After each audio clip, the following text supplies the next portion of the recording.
Good evening, everyone, and thank you so much for taking time to attend Enterprise Agility Champs meetup for July. This is our third session.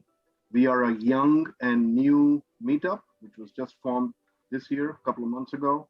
And we are super excited to have such an amazing speaker, presenter, coach, trainer, Jesse Fewell with us today. He is here to talk about transformation. He's also here to talk about why transformations fail, and while we seem to be pointing fingers in other directions, don't look at ourselves. And he's going to pose a lot of questions which will help us to understand why we might be the reason transformations plateau, fail, and why things go south. So that's the topic for today.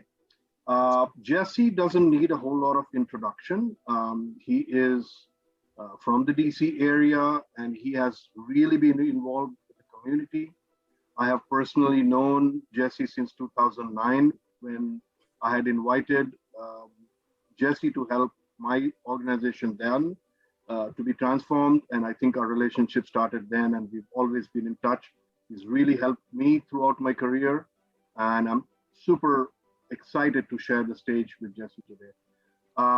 So Jesse has coached and trained thousands of technology professionals across 14 countries to improve their teams and really help them to get the benefits from being agile.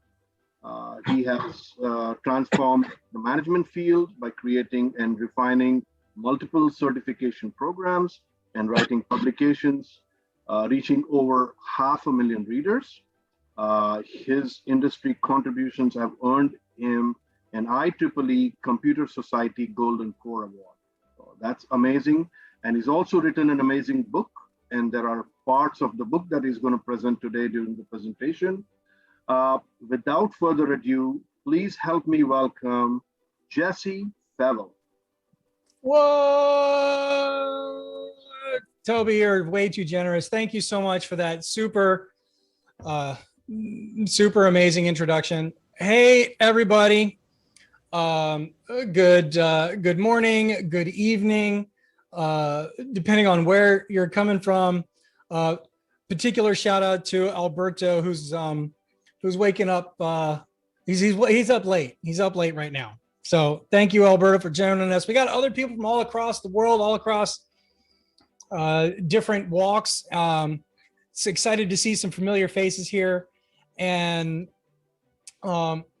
especially those who are up way late. So I'm touched. I'm honored.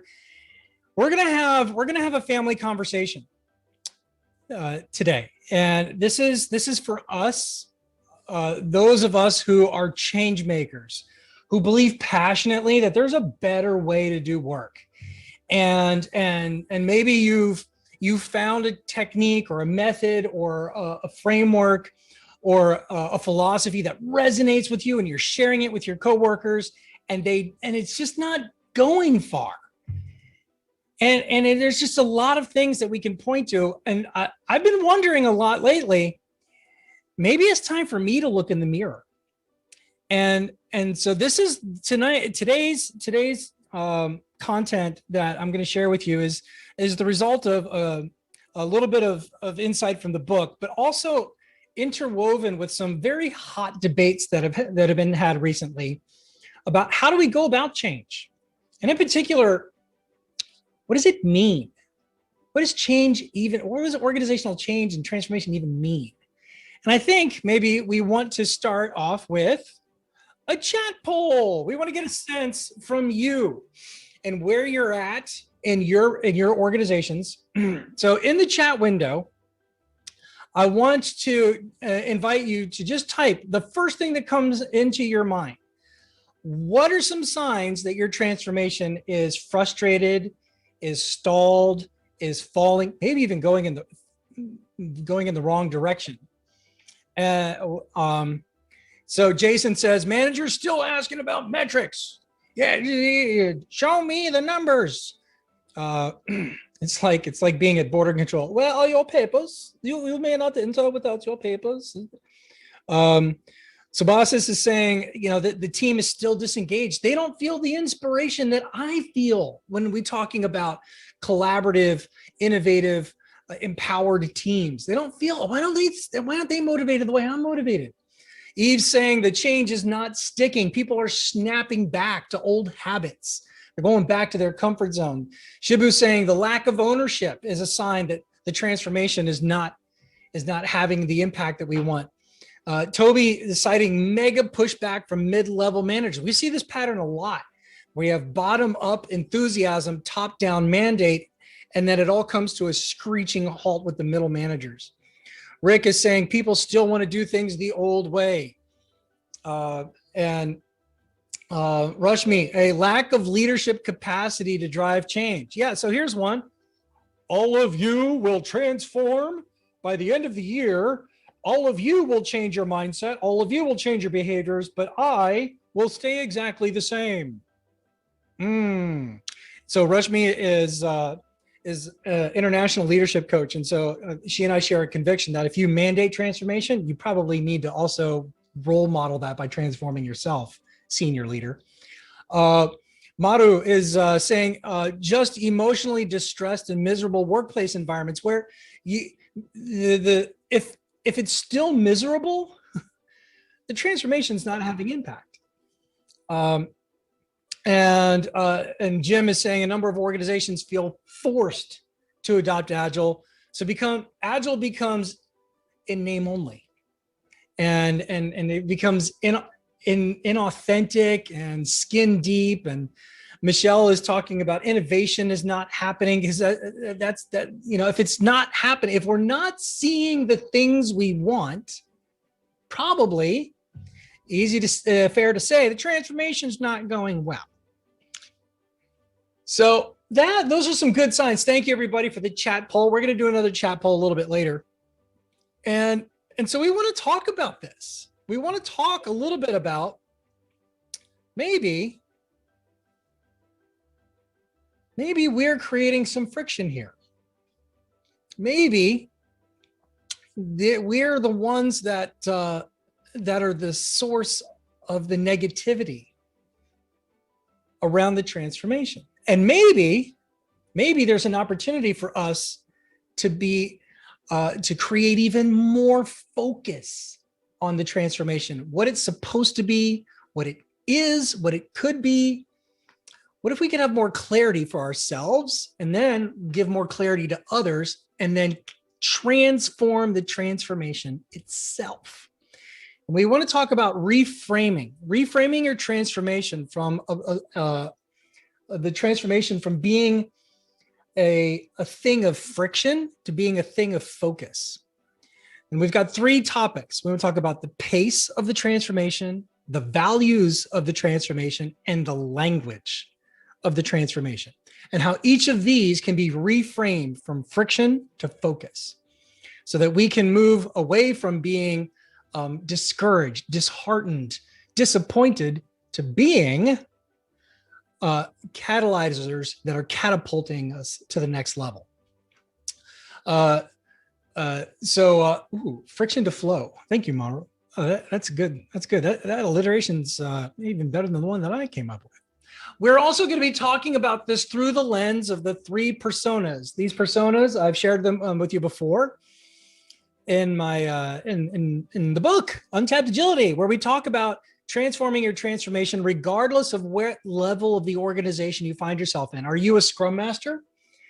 As kind of or a senior contributor? Maybe you're the proxy product owner and you're kind of in a team lead position as an influential contributor where you're focused on tactical excellence. Maybe you're a manager. Maybe you're like running the Agile transformation office and several coaches are reporting to you. You've got budget and direct reports and you're accountable for strategic results. Or maybe you either are or you are working close partnership with Emmett, the executive, who's a leader of leaders and is giving that visionary direction for the transformation. Doesn't matter what level you're at, you have impact on the transformation. The higher your level, the broader your impact, the lower you level the organization, the more deep and focus your impact is. So we're going to look at it through through the lens of these three people, and we want to get started right away. We want to get into re-examining in the mirror our assumptions about the pace of transformation. So here's what I want to offer you. It takes time. It just does. It takes years, many years. This comes from the Business Agility Institute's 2020 report that came out in the height of COVID. And there's some fascinating things in there. One of the things that we found is that globally, COVID generated more agility in every region of the world except North America. Isn't that interesting? Every other region of the world, South America, Europe, Asia, Africa, Australia, all experienced a boost in business agility, but not so much North America. And we don't know why. But here in the data, 65% of people who are pursuing business agility are really new. They're new to it.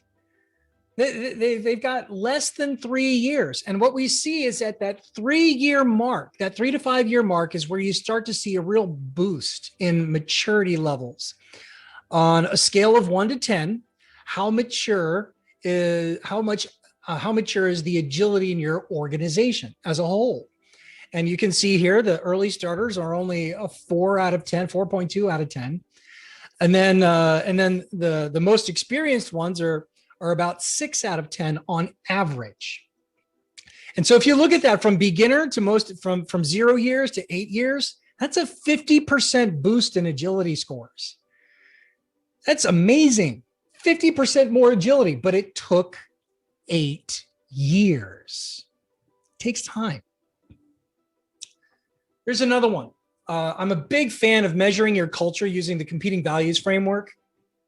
And this is a survey where you can ask people what percentage of your culture favors creativity, what percentage favors collaboration, what percentage favors compete, what percentage favors control. And you add that up and it's 100 points, it's 100%. And so what you see here is in 2019, the employees felt that there was an excessive emphasis on control. You see that red line is very heavy in the red quadrant. And then they did another survey in 2020 after they did Agile pilots, they did Agile experiments, they had an Agile committee, they had CEO level support from town hall meetings and all of that stuff, and zero progress. They measured a full year later, zero creativity boost in their culture. And even their competitive speed and their competitive delivery only boosted 2%. It only was after the second year where they started to see the creativity expectations and also the compete expectations merging with getting closer. And they saw more creativity and compete. It took 2 years to see any measurable shift in their culture. It takes time. It takes time. Also, in 2018, the State of DevOps report showed that if you were to ask how consistently, yes or no, are we using modern practices? Yes or no? And so the executives were saying 58% of the time, oh yeah, we totally balance new feature work with lowering technical debt. Oh yeah, we do that. 58% of executives said that, but only 46% were saying that we use success metrics that are visible for the project. Everybody knows what success for a project means here. It's only about half. And it's barely over a third of the individual contributors who agree that they're creating learning opportunities across teams. And so that creates a perception gap between the people on the ground who are doing the work versus the senior leaders that are sponsoring the work. And so what that means is that it's easy to say, well, Leadership doesn't get it. They're saying we're totally agile. They're just so naive. Agile by the end of the year. Look at him talking about like 60% agility when really it's barely more than half of that. You just don't get it. Well, why is that? Why is that perception gap happening? I'll tell you, it's your own fault. Ted, the team lead, and Maria, the manager, for being the good news filter.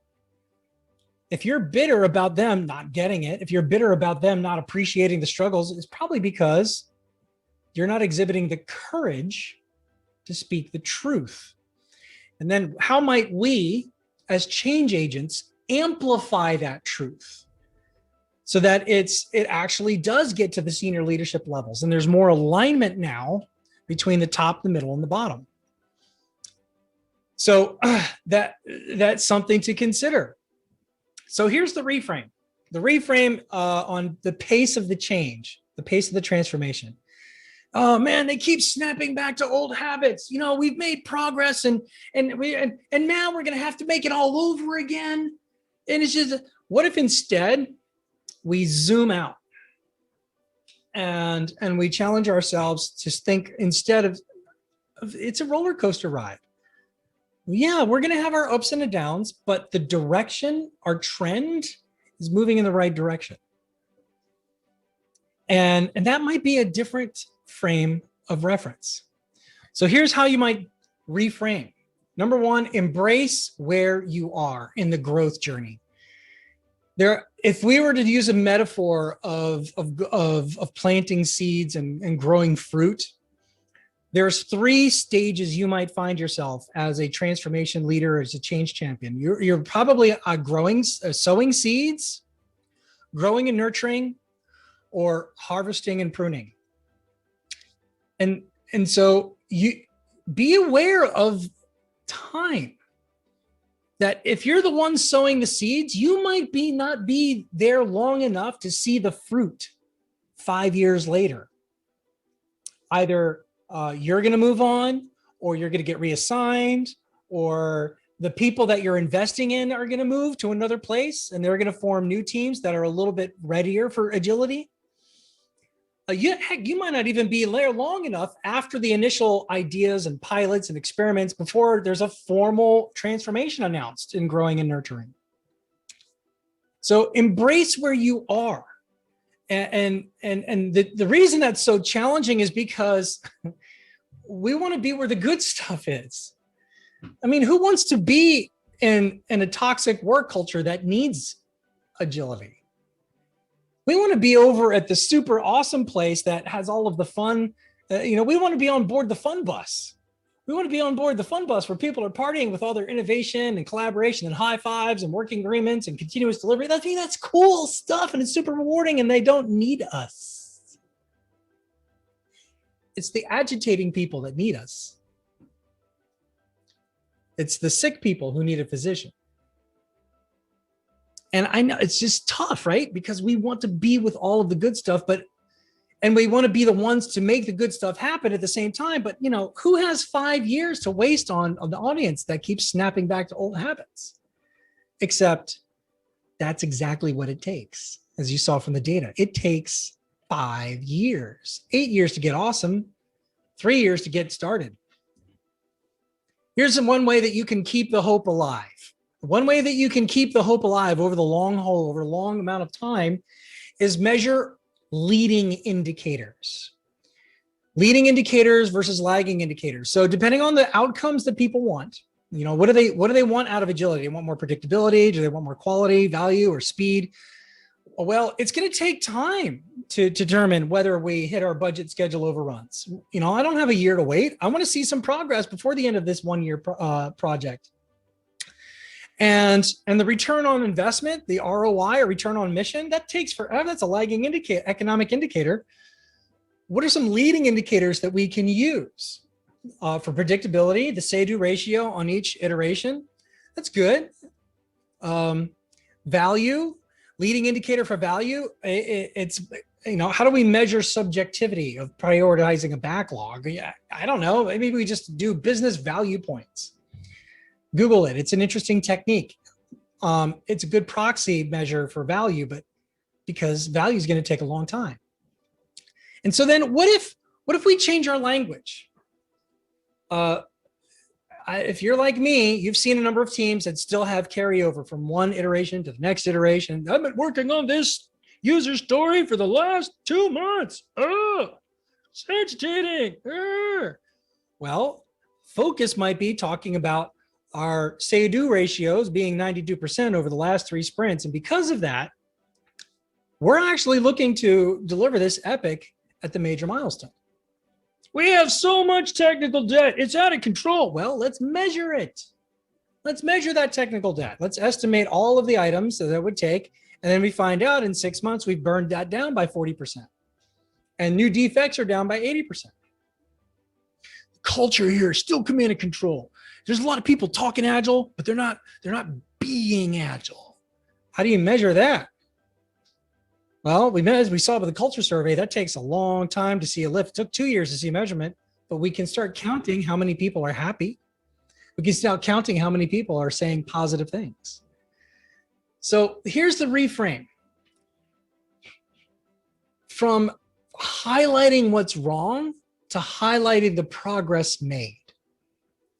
That's going to keep the hope alive. That's going to keep you energized, because if you keep looking at everything that's wrong, you're going to get discouraged. And so is everyone else that listens to you. And instead, if you have a voice that amplifies the agility we've achieved, nothing motivates more than momentum. Momentum. Nothing motivates more than momentum. And so we need to be the champions of broadcasting that momentum.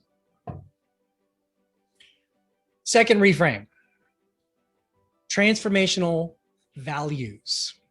What do we believe in? What do we believe the transformation is about, or what agility is about? Well, some of us might be a little bit agitated. Man, they're using Agile as an excuse for micromanagement. It's just Agile is about freedom and empowerment. They don't see that. They're just talking about metrics, right? Because I totally high-fived on the whole metrics thing. Agile is supposed to be about discipline and consistent practice. It's not about burnout and chaos and working overtime to go to more meetings. This is not what it's about. We're going to too many Agile meetings that don't make any sense. Who's the one that took this Agile process and bolted it on top of our existing process where now we have double overhead? Oh. And meanwhile, Emmett, the executive, is saying, this Agile thing was my idea. It was my idea. And some Yahoo over there is running his own transformation in parallel to mine, taking all the credit and using it as a power grab. Agile is about my career. It's about me getting ahead.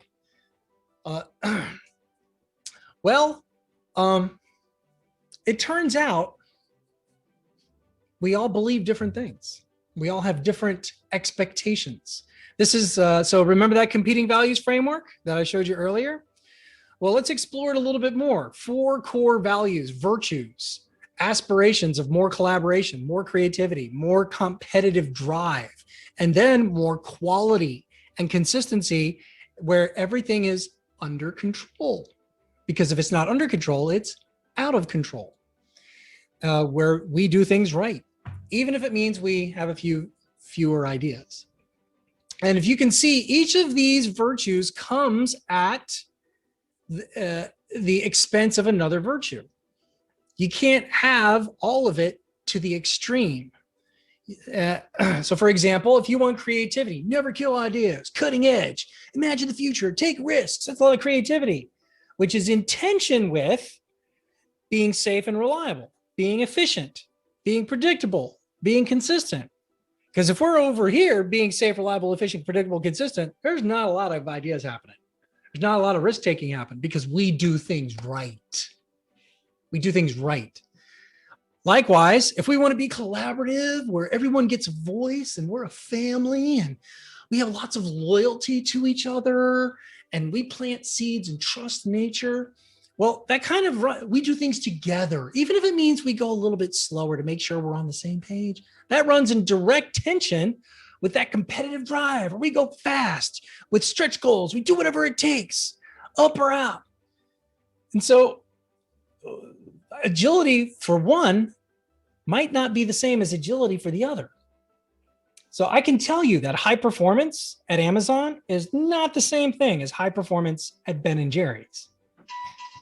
And they're both very famous brands worldwide. So what do we do with that? We talk about it. We talk about what does agility mean for us so that we don't run at odds with each other. We're not arguing over that. That's not agile. Agile's not about being chaotic and crazy and out of control. It's about doing things right and doing things efficiently. That's what it's about. Is it? I know a lot of people who wouldn't necessarily agree. So we need to reframe this from an argument about what that's not agile. That's not agile. Well, are you sure about that? That might not be what your expectation of agility is, but maybe we're uncovering what agility means for our organization, or maybe just for our team. Maybe our team is an oasis of uniqueness where our team is way more creative and way more breaking the rules than that team over there, which is interested in financial regulatory compliance and delivering creativity and innovation there. So let's do another chat poll. I'm curious, what does agility mean for your organization? And I want you to type into the chat window, which of these three capitalized words do you feel agility should mean for your organization? Is it more than anything else, you need to increase speed? Or is it more than anything else, we need to fix our culture, morale? Go ahead, start typing in which one of these makes sense. Or is it customer satisfaction is the most important thing? We need, even if it means shortcutting something else. Or maybe it is something else. So we got a couple of coming in here. Mike says for his organization, it's business value. Sebastian says customer satisfaction. Jason says also customer satisfaction. Jim, business value. Sheila, business value. Sasan, improving the culture more than anything else is what we need in this organization. We have a toxic culture. We need to fix that. Eves, more business culture. Greg, customer value and organizational health, which is an interesting nuance, Greg, because organizational health and cultural bias are orthogonal to each other. You can have a super healthy compete culture, or you can have a super toxic collaborate culture. But that's another topic we'll get into a little bit later. We talked about, Karen, business value. Rachel, customer satisfaction. Fernando, culture. Shibu, business value. Toby, all of the above is not permitted because you can't have it all. You've got to decide, who are we? Who do we need to become? Because that's what we learn. Every organization has a bias, and agility is about getting more balance from that bias. And then Maro, something else. Well, this is excellent input, team, because this is what the data says. This is hot off the press. This is just a couple of weeks old, where the 15th annual State of Agile report, this has been running 15 years now. We're celebrating the 20th year of agility. And this year, what people are saying is they measure their transformation success based on customer satisfaction is the most popular. Very close is business value. Similar is business objectives. On-time delivery, also known as predictability. Isn't that interesting? Because a lot of Agile people will say, no more dates. No more deadlines. Agile is not compatible with deadlines and dates. And yet, literally half of anyone going Agile says that's what they need. Might we be running in conflict with the very people asking for agility? This is a legitimate outcome. Date predictability is literally half of what people are asking for. Likewise, productivity. Agile does not mean do more, except for 41% of everyone who ever went Agile. So 40% of the sponsors out there are running in conflict with what a lot of the Agile dogma is saying. So run an internal survey to find the patterns. Ask your people, run this survey using Microsoft Teams, using SurveyMonkey, using a Slack poll. Just ask people, target it if you want to, so you can segment the data and see where the difference of opinion is. And if you don't want to do a if you don't want to do a survey, then just look at your operational data and find out where are you most in the red? Are you most in the red with angry customers? Are you most in the red with budget overruns? Are you most in the red with defects? Where are you most in the red? That's probably where you need some agility to fix some of that stuff. Oh, by the way, if you don't know what your organization wants out of agility, that is a problem, because now it really is just left open to interpretation. This is what we need. No, it's not. This is what we need. Says who? Says me. Who are you? I'm me. You're alone. This is hard because this is not what I wanted. So how do we get to agreement? Get them in a room.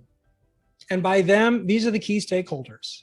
This could be your boss plus your boss's peer. It could be the CTO or the chief, the top Agile coach.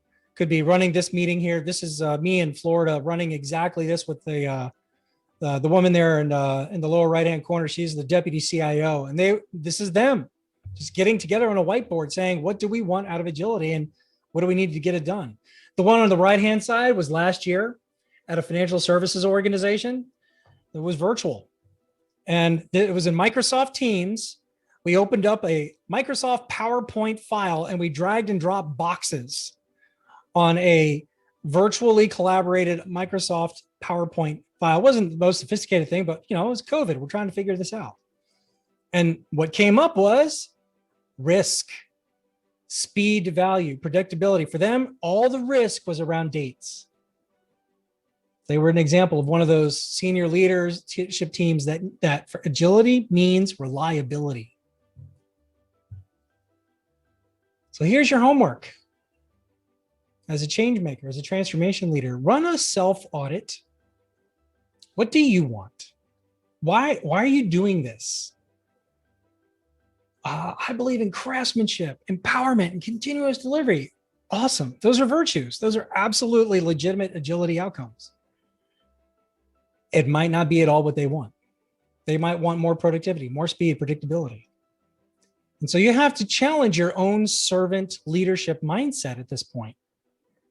Are you truly a servant leader where you're going to be leading people towards the aligned goals that they've set for themselves?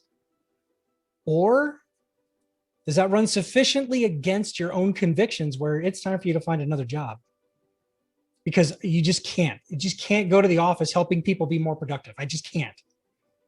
Because it's fingernails on a chalkboard. It runs again. Well, now we know. Now we've revealed the internal tension that was frustrating us in this transformation. Why, for us, the transformation was a failure the whole time. This transformation is nothing but a failure. Nobody's empowered. Meanwhile, they're telling you, we have more predictability and productivity than ever before, Jesse. Well done. Well done. Would you like a raise? No, I don't want a raise. I want more empowered people. We're in conflict. We're in conflict with what agility even means. Here's one thing that might help bridge the gap. The path to agility people have identified that not all outcomes are the same. Some are dependent on others. So for example, you're not going to improve your quality until you get people on board and until you start paying attention with continuous improvement. That's how you fix quality. But you know what? Continuous improvement might be an outcome all by itself. Likewise, customer satisfaction is a compound outcome. You need a lot to satisfy customers, like being predictable with dates, giving them a lot of value, doing it fast enough to where they can recognize that value within the time window that they need, something cool and creative. Customers don't care about employee engagement, but that employee engagement is the spark that leads to a lot of other agility outcomes. And so once you run your self-audit on what it means to you and what they want from you, plot it here and see what the connections are, because there might be a way for you to reconcile your passions with their needs. Third reframe. Let's talk about the language we use. And this is the part where I need to do the most amount of confession. I've been caught saying a few things in the past that I now regret saying, because I realized that there's a time to be provocative, and then there's a time to be facilitative, and they're not the same thing. So these are things that I have said. These are things that I have said. These are things that my colleagues have said. We're going to go with 2-week iterations. That's right. 2 weeks. At the end of 2 weeks, you must have product. Must have a little bit of product every 2. Oh, Agile is all about collaboration. So we're going to do some planning. We're going to do retro. We're going to do a daily stand-up. We got the Scrum of Scrums. We got our guild gathering as well. We want to make sure we got the continuous improvement. We got a Kaizen meeting and workshops. And it's all about the collaboration, so that we can fail fast, because it's really important we fail as fast as we can. And if we're not failing fast, that's not Agile. It's just not. That's the only way you can be Agile, is to fail fast. And you know who's fundamentally opposite of failing fast and being Agile? It's the PMO. And the PMO, it just adds no value. They're really just paper pushers. And so these are words that real Agile people say all the time. And you want to know what they hear? Those 2-week iterations means more burnout, more deadlines. All those meetings means more overtime. Fail fast means sloppy. That's not Agile means, well, I guess Agile's whatever Jesse says, because Jesse coming around here with his gun, that's not Agile. Sure, that's not Agile. Sure. Well, okay, fine. Agile's whatever you say. I don't have an opinion in this empowered organization. Agile champion, transformation coach. Oh, and by the way, as soon as you told the PMO that they don't matter and they don't add value, you just created a turf war, because they're going to fight to keep their jobs and pay their bills. Probably not a good, inspiring, transformational engine if you're threatening people's jobs, their employability. Jesse, we say these things and they matter. So the reframe here is, instead of expressing your frustration out loud to the people that you serve, embrace yes and you've probably heard that before in this community. We believe strongly in this community we believe in the improv spirit of saying yes to new things that are uncomfortable. But we're gonna really dig into this yes and a little bit. So which one are you? Are you the one that is most easily attracted to and observing and identifying the leadership mistakes that are being made? And those mistakes are diluting the transformation, and it's frustrating everybody because we're getting mixed messages and because they're not available and they're not present? Or are you the one that everyone around you just knows that you've got a positive spin on things?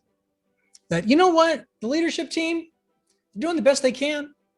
They're making concrete decisions. I applaud them for actually making a decision and actually taking action, even if they're using the framework I don't like. I don't like a silly framework, and Scrum is way too prescriptive. Kanban is best. And I don't know, but you know what?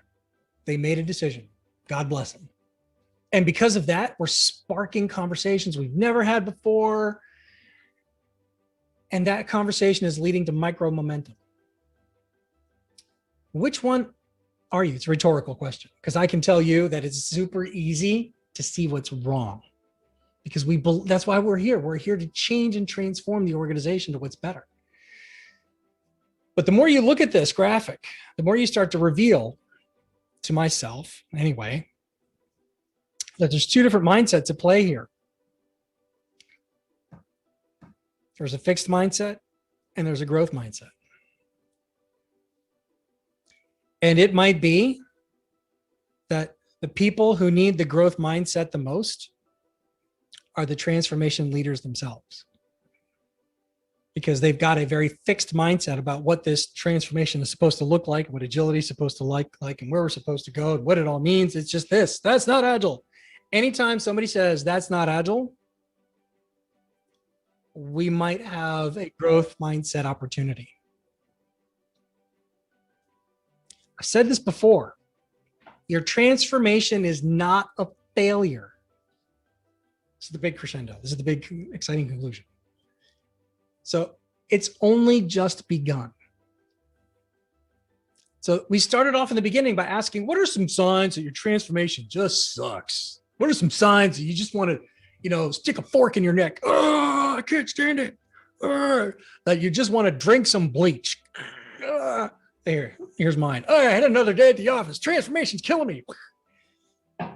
It's just beginning. Give yourself some grace. Pat yourself on the back. You're on the front lines of change. You're the tip of the spear. And that means that you need to be the brightest star in the sky. And the brightest star in the sky is not the one that keeps showing darkness at everybody that's trying to shine. They don't know how.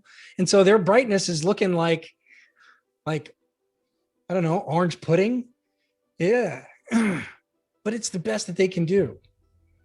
And we want to be that bright shining star instead of the one that's focusing on failure and frustration. So here's what that sounds like. Yes, I recognize that not everyone is on board with the change. We don't have a lot of alignment. On the other hand, we've set a foundation of what agility is about. So now I think we can align on which parts relate to us and why.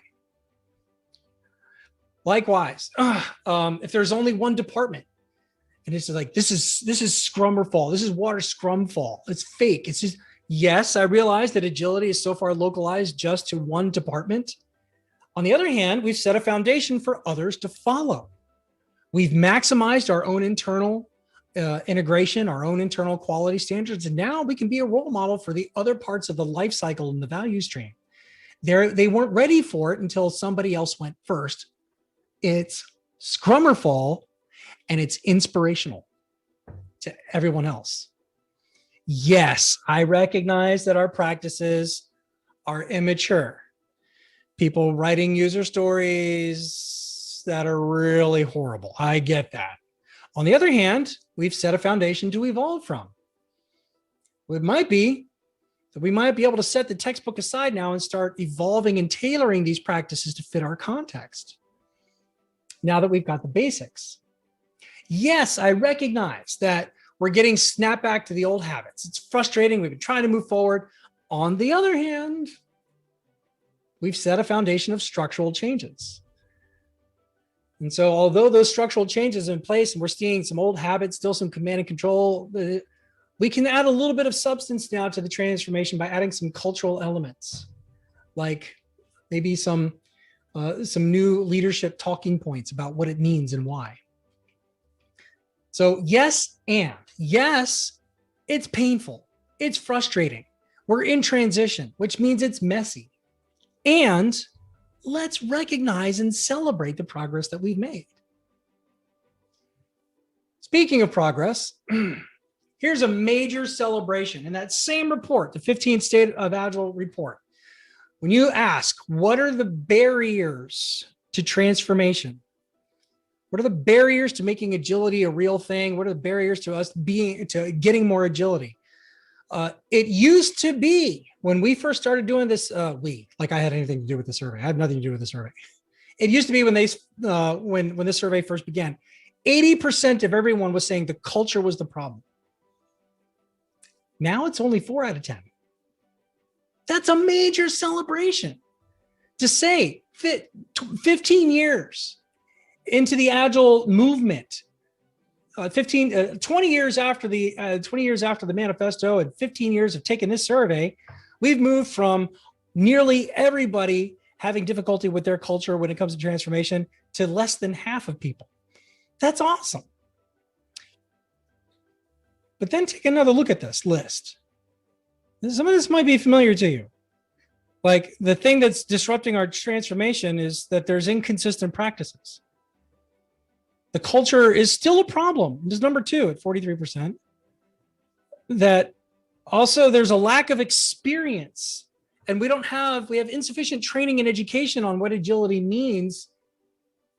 And I'm looking at this list, a lack of involvement from the business and customer product. I know how to.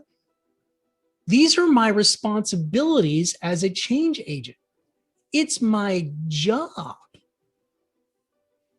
to foster practices across teams. It's my job to start talking about what the Agile values are and how we might further and better align to them. It's my job to get more skills and experience on the teams and to educate them and to train them. And it's my job to facilitate more involvement from the business. So here's your bonus 4th reframe. And that when it comes to transformation, whether it's a failure or not, whether things are in your way and causing you frustration, they're not transformation barriers. It's a transformation backlog. This is the backlog. And that suddenly now is hopeful and energizing, especially when you look at how these numbers are shifting over the course of 15 years. What we're seeing is that the intensity of each of these barriers is much less, but there are more barriers. And so it becomes more diverse. So that means that as change agents and transformation agents, the beasts are smaller and they're a little bit more diverse, which means it makes your job a little bit more interesting. So those are the reframes that I wanted to share with you. Moving from friction to focus on the pace of the transformation, the values of the transformation, and the language of the transformation. And we're going to go into Q&A, but before we do, I just want to make sure that everybody knows how you can get in touch with me. If you want to talk, I love talking about this stuff. I can talk about it for hours. If you want to go deeper, then we run a Agile leadership workshop every 2 months. You can go to jessefewell.com/cal to learn about that. Or if you do want results, if you want some help making this reality, then I would love to talk. Just give me again, I love talking about this. agilevictory.com/talk. And I'll talk to any one of you to talk about how we can get you to reframe to get more results. So with that, I'm going to open the floor. Q&A, what you got for us? Thank you, Meenakshi. You're awesome. Hey, so Jesse, Binash has a question. Subhash has a question. And it was, how do you balance the expectation? And I believe it's between what we say and what they hear. Actually, maybe we can invite Subhasis to come off mute and elaborate on that a little. Hey, Jesse, so can you go back a little bit on your power presentation? So there was one slide that told what, as a change agent, we are telling and what the leadership is understanding. All right. This one. No, before that. Yes. Not this one, before that. Yeah, this one. What I want versus what they want? Right, right. Yeah. So how do you balance, like, I want, means not I, but as an Agile catalyst, I want craftsmanship as my to-do, means what I want, empowerment, what I want, continuous delivery is what I want, but the leaders want productivity, speed, and predictability. So how do you balance both? Well, it's a really good question, Subhasis. And the reason why is because you're convictions matter. A traditional 19th century approach to this would be your convictions do not matter. You're getting a salary, you're getting a commission. Your job is to do what they want. So check your desires at the door. That is not a 21st century mindset. A 21st century mindset is one where you take care of yourself in order to take care of others. So remember when we used to fly on airplanes? And the advice they would give you, if an oxygen mask falls from the ceiling, please put the oxygen mask on yourself first before helping anyone else. Why? Because you'll be dead and you won't, and you'll be helpful to nobody. So the tip that I offered here is look for the connections. Look for the connections here. So if I want continuous improvement, continuous delivery, and craftsmanship, notice how those are requirements for productivity. So if they want more productivity and predictability, we're going to have to look at quality and continuous improvement. And that's why this graphic from Path to Agility is helpful. It's a very nuanced conversation because it becomes shades of agreement and shades of disagreement. But you want to know who's responsible for filling your engine and filling your tank so you can serve the rest of the organization? That would be you. I know. So you have to find how are you going to be energized so you can go to the next resistance and the next criticism and the next part of the transformation backlog. Did that help? Yeah, and not be crucified, right? And yes, or be crucified and then resurrect again the next day. Because I can take all of your negativity and I can give it up to the cosmos and say, I'm here to serve. And if the way that I serve is by taking the hit, it's okay because I can see all of the quality we're improving. And that's my satisfaction. Yep. Thanks, Jesse. Okay, Jesse, we've got a question from Jason Riley. He wants to know, how can you help middle managers find a place in the Agile transformation? I have a few talking points for that. My favorite one is that as a middle manager, you tell me, Bob, I love the Bobs from Office Space. So you tell me, Bob, does your day consist of going to a ton of meetings, babysitting your people because they're kind of stuck all the time and they need someone to tell them how to turn on their computer, silly things. Meanwhile, you've got your boss yelling at you for your annual performance goals that you haven't hit because you're too busy taking care of this meeting. And then as soon as you go to another one, somebody else changes their mind about something. You got to try. You know what? What if you delegated all of that? What if you could delegate so much of your day-to-day stupidity, your day-to-day grind, to where now you could finally do all of the strategic work you've always wanted to do? And so I believe, Agile Manager, your job is going to be way more strategic than it's ever been. No more babysitting. No more looking over the shoulder of other people who, grown adults, should be capable of doing their jobs and actually are going to be held accountable by multiple leaders, because now we have product owners and scrum masters and guild and chapter leads, which you might be invited to become, and guild leads and COEs. We got a whole lot of accountability on grown adult professionals doing their jobs. So now as an agile manager, you can focus on building organizational capability. If you're a QA manager, you should be excited about not having to fill out a resource staffing sheet ever again. Who enjoys doing that? As a QA manager, now your job is to start exploring what quality automation options exist in the industry. How much do they cost? How can we incrementally implement those over the next 3 years? What's your 3-year roadmap for quality capability in the organization? Isn't that more interesting? So give them the opportunity of what's possible for their role. There's literature out there about chapter leads in the Spotify models and COE leads, if they're a quality COE, or a quality, a QA chapter lead. Those are the terms that are popular today to find a home and a place for Agile managers.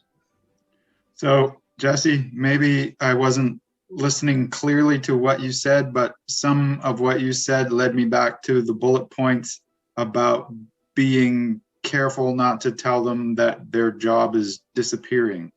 Because a lot of that sounded like what you were trying to frame as them, their employees having accountability, could be interpreted to me as saying, middle manager, you're extraneous now for that role. And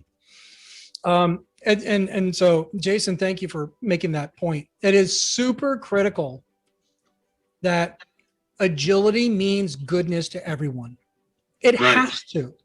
It has to. Because if it doesn't, then it's a fraud. And I'm a fraud. And so if I'm a middle manager and I've spent the last 10 years babysitting and filling out and assigning people their individual action items and doing resource staffing and all of, and by staffing, I mean allocating people to projects and teams. That's what you did for 10 years. Let me ask you, was it fun? No. So we're going to keep your job. We might even give you a little bit of a raise because we're about to make your job much more strategically oriented. So there's a lead. What if instead of saying your services are no longer required, we instead say that your role is being transformed to be more valuable and more impactful and maybe even more financially valuable. More, not less. Thanks, Jason. Okay, next question is from Karen Zanetti. She wants to know, what is the best way to develop business value metrics? And can you provide any examples? So there's two. One is easy and one is hard. The easy one is the lagging indicator. The lagging indicator of business value is after we've implemented 3 months, 6 months of capability and we've delivered a whole lot of good stuff. What is the financial ROI? In the project management community, this is called benefits realization, where somebody came up with the idea that this epic is worth $3 million of cost savings to the organization. Somebody actually made that up. Awesome. Whatever number you did to make that number up, it's been 6 months. Let's see if we're getting close to that. Here's the problem. That's a lagging indicator. It's going to take time for that to accumulate over time. So instead, we need to find a leading indicator, and that's the one that's super hard. How on earth do I measure business value, sprint over sprint over sprint, the same way I can measure velocity, sprint over sprint, and defects, sprint over sprint over sprint? And so for that, my number one recommendation is to use business value points. Much the same way that story points are a qualitative assessment of how much labor this story will cost. Likewise, I would ask the product owner on a scale of 3, 5, 8, 13, 20, 40, and 100, how relatively valuable is this story relative to the other ones? And so we now have 2 columns, one of story points on labor and one on of business points on value. It's a proxy metric. It doesn't mean anything, but it can be a good instrument for the product owner to use to put numbers on what's already happening inside that product owner's mind. And it could also be a good use for the same kind of shared understanding of multiple product owners. They would get that shared understanding the same way that we create shared understanding inside of a team using story points. So that's my recommendation. But I would recommend against sharing those leading indicators to anyone outside of the team because they're going to be confused. The same way you don't want to ever share story points to the CFO. You wouldn't want to share business value points to the CFO either. Thank Good you. question. And I've got a few more minutes. Anybody wants to hang around a little bit? Otherwise, it's the top of the hour, and I appreciate people sticking around. But I think there's 1 or 2 other questions. Kanessa? yes, Jim Siwalak Swylock. Swylock. Okay. Hey, listen, you came close to it than any telemarketer I know. Good to see you again, Jim. Oh, it's a pleasure to see you again, Jesse. Awesome presentation. One of the things that I did want to go ahead and share is I've been doing this with Lean and then Agile since late 2007. And one of the things that I'm seeing occur is, okay, we have an Agile path going on and it's a growth situation. And what I'm running into, and actually I had 2 specific engagements where all of a sudden I disappeared. And the reason for that was very simply that in the early days, what we were dealing with was the people that were basically into change. They were the early adopters. And now we're moving into a period where we're moving into the silent majority, which can be broken up into the early adopters and late adopters, and then also the resistance. We have those profiles in every company. Mhm. And one of the things I've been very careful to do is go ahead and work with the early adopters. But I've run into a situation where I've seen organizations, and I won't mention any names, that have, feel like they're being forced to become Agile. And in one particular case, it was so, how can I put it? It was so dastardly in the fact that the reason why they were why they were doing Agile or Agile adoption, I couldn't quite figure out what was going on because it didn't make sense to me. They were doing it very simply because they had a mandate to cut their budget by 20%. And so the whole idea behind Agile was, okay, first of all, we know when we do an Agile adoption, our expenses are going to go up. We have training, we have facilities and things like that. And essentially what they were doing was to say, hey, we tried to go ahead and cut it by 20%. We even adopted Agile practices and everything, but it doesn't work. And they use that as an excuse for not being able to go ahead and reduce their budget. So the point that I'm making is I've had 2 instances of that. I won't mention the organizational names at the time, but some of that is starting to happen. So Jim, there's 2 things that come up to my mind in response to that. Number one is good. Actually, one is good and the other is evil. Okay. So there are absolutely bad actors in the world of business. Uh-huh. And agility can be used for evil. Yes, it can. There was a federal lawsuit that was filed against IBM. This is common knowledge. It's public information that said that they were using their Agile transformation as an excuse to lay off senior people. Agile was a euphemism for young. Mm-hmm. And that lawsuit eventually settled. There's also been similar accusations made for Disney. And maybe that was the explicit and overt intention, or maybe that was just kind of an unintentional reality. But there are absolutely people who will use superpowers for evil. Yes. And as soon as you find that you're not working with Superman, you're working with Bizarro. Yep. As soon as you find out you're not working with Batman, you're working with the Joker, it's time to leave. Well, as a matter of fact, the situation that I ran into was with the first one was I attended a meeting. They loved what I had to say. As a matter of fact, the director of the Lay Center said, Jim, you and I, we really need to talk after this. There's some great things we really need to go ahead and discuss it. And then when I left, 5 minutes later, my boss comes in and says, we need to go ahead and take a walk. And bottom line, here's the real story. Making it short was that the director of the organization didn't feel that I met their Agile profile. What And the you know hell what? did that mean?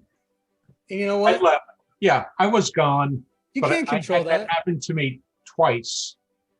And then And- later on, in the second time, I was talking to one of the Agile coaches, and a couple of weeks later, and one of the things that she told me was, Jim, one of the things that I did when I was having my interview is the last question that I asked is, do you want to go ahead and be Agile, or do you want to do Agile? And what God. happened was, it was one of those things where he said, well, for now we want to do Agile. The point that I'm making here, and I just wanted to bring to light, is that sometimes you can run into organizations that feel like they're being forced to go ahead and do it, and consequently, they're going to fight it. So don't take it personally. Yeah. And so, Jim, you may have run into like, you're not a culture fit, which is, who knows what to do with that. And so you just shake the dust off and move on to the next town. I have. Just like any gunslinger would. Yeah. And then sometimes they're so early in their journey, they don't know how to articulate what they want. And so when they're saying we want to do Agile because we're not ready to be Agile, you know what? That's just like anybody who ever had any other spiritual conversion. I don't know God, but right now I'm praying, and I'm hoping that someday by praying I'll find God. Yeah. But you can't be telling people that. So my encouragement is this. My encouragement is to allow people to be immature. And if they can't see the value that you're able to offer, then that's part of their own growth journey, and you shake the dust off, move to the next town. I hope that helps, Jim. No, it did. And there's other situations where I've actually successfully done an Agile transformation. As a matter of fact, the goal of any Agile coach is to work their way out of a job. And yeah, and conceivably, I'm of the opinion that there's always more growth. So there is. Yeah. But the point is that in this particular case, the organization that I really did succeed very well in, I realized that management finally understood what was happening when they ran into a problem, and their solution was to go ahead and create a group of cross-functional teams to temporarily solve this problem. Right. That was that misalignment between the senior level and on the ground, that perception gap. And it takes courage. It takes repetition. It takes having to say it 15 times before someone, or maybe it takes getting punched in the face by an external audit, by a congressional subpoena. Once you get punched in the face as a senior, oh, that's what you mean by we have a regulatory compliance problem. And Jesse, but the thing about it was, and I knew I was finished here, was I wasn't involved with this. It was management who said, this is what we need to do to solve the problem. And believe it or not, it was a situation where their deadline went from June all the way back to February. And they're finding out about this in October, and they succeeded. This was a great conversation, Jim and Jesse. So I would like to get Kanessa to help us close for today's event. Jesse, awesome job. And here's the book. I have it. I read it. Love it. Thank you. Kanessa, over to you. Yeah, I just wanted to thank everyone for coming up tonight and listening to Jesse. Jesse, thank you so much for your presentation. It was so incredibly helpful and provided so much guidance and things to really think about. And I'm glad I got to meet you. So next month, we're going to be having Nash Tripathi, and he's going to be facilitating the Coach in Agile Coach, Myths, Gaps, and Opportunities. So August 26th, please come out and join us again. And there's also a link to join the Enterprise Agility Champs in the chat. Thank you, everybody. Thank you, Kanessa. Thank you, Toby. Thank you, all of you who joined in. Feel free to reach out, keep in touch. And if you want more knowledge or you want some results, feel free to reach out. I could talk about this stuff for hours. I already have questions. Thank you, Jesse. All right. Bye, everybody. Bye.